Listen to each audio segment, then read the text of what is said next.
여러분은 오늘 하루 몇 번이나 뒤를 돌아보셨나요? 누군가 내 말을 엿듣고 있지는 않은지, 내가 던진 농담 한마디에 내 가족의 운명이 결정되지는 않을지 그런 걱정을 해보신 적이 있습니까? 대한민국에서는 너무나 당연한 말할 수 있는 자유. 하지만 사선을 넘어온 이들에게 이 자유는 처음엔 공포였고 다음엔 충격이었으며 이제는 삶을 지탱하는 가장 강력한 무기가 되었습니다. 오늘 저는 조금 특별한 이야기를 해보려 합니다. 죽음과 맞바꿔야 했던 침묵의 무게, 그리고 서울의 한 코미디 클럽에서 마침내 터져나온 그 웃음의 의미에 대하여. 생존의 침묵에서 코미디의 자유로 지금 시작합니다. 1. 생존의 침묵. 내면의 검열관이라는 무게. 여러분, 혹시 말 한마디에 인생이 송두리째 사라질 수 있다는 공포를 일상처럼 느껴보신 적이 있나요?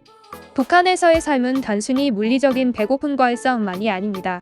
그것은 내면의 검열관과 벌이는 끝없는 심리전이죠. 사석에서 무심코 던진 농담 한마디가 평생의 강제노동이나 정치범 수용소행으로 이어질 수 있는 곳. 그곳에서 우리는 말하기 전에 본능적으로 뒤를 돌아보는 습관을 갖게 됩니다. 벽에 걸린 그분들의 초상화는 단순한 사진이 아닙니다. 우리를 지켜보는 신성한 눈이며 감히 범접할 수 없는 절대적 존재죠. 제가 탈북 후 처음으로 초상화가 먼지가 쌓인 채 방치되거나 심지어 누군가 그 위로 낙서를 하는 광경을 목격했을 때 느꼈던 충격은 가히 파괴적이었습니다. 세상이 무너지는 건 아닐까 하는 근원적인 공포와 함께 신성함이 박탈된 그 종이 조각을 보며 느낀 허탈함은 말로 다 표현할 수 없습니다. 2. 풍자와의 첫 만남. 서울에서 마주한 사연감.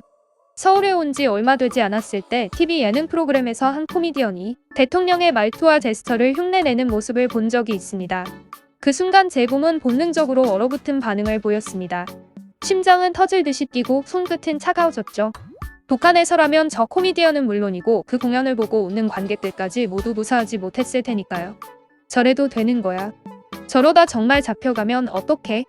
관객들이 권력의 경의를 표하는 대신 배를 잡고 부르는 모습은 저에게 거대한 혼란이었습니다. 권력이 조롱의 대상이 될 수 있다는 사실, 그리고 비웃음이 처벌이 아닌 오락이 된다는 사실은 제가 평생 학습해온 세계관을 비웃는 일종의 문화적 지진이었습니다. 3. 두려움을 극복하기.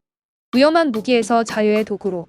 말이 국가에 의해 처벌받는 위험한 무기에서 나의 생각으로 변하는 과정은 아주 느리고 고통스러웠습니다. 이 변화를 이끈 것은 역설적이게도 한국의 예능 프로그램과 유튜브 패러디들이었습니다. 정치인을 풍자하고 사회의 부조리를 고집는 콘텐츠들을 매일같이 접하면서 저는 조금씩 깨닫기 시작했습니다. 공개적인 비판은 반역이 아니라 사회를 건강하게 만드는 백신이라는 사실을요.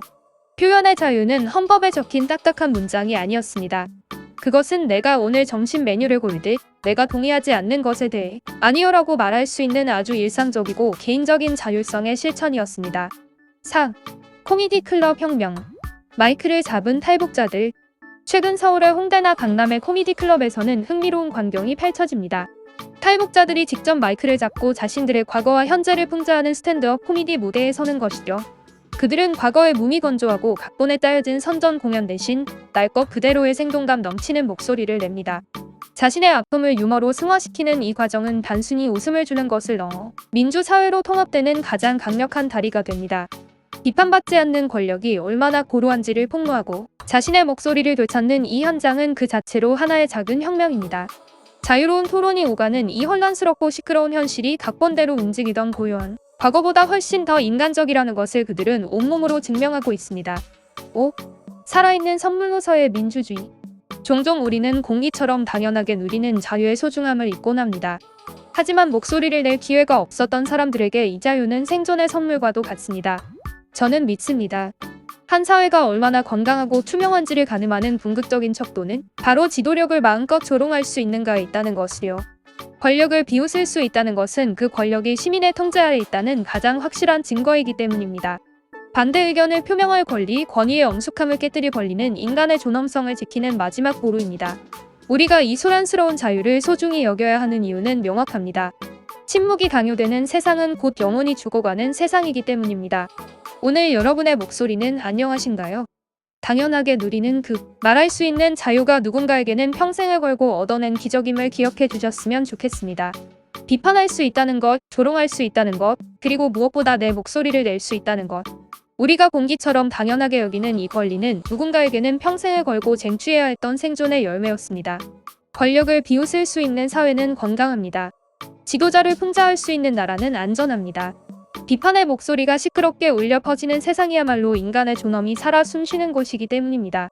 오늘 여러분이 무심코 내뱉은 그 자유로운 말 한마디를 조금 더 소중히 여겨보시는 건 어떨까요? 그 평범한 일상이 사실은 가장 위대한 기적일지도 모르니까요. 오늘 영상은 여기까지입니다. 시청해주셔서 감사합니다. 구독과 좋아요 부탁드립니다. 다음 영상에서 또 만나요.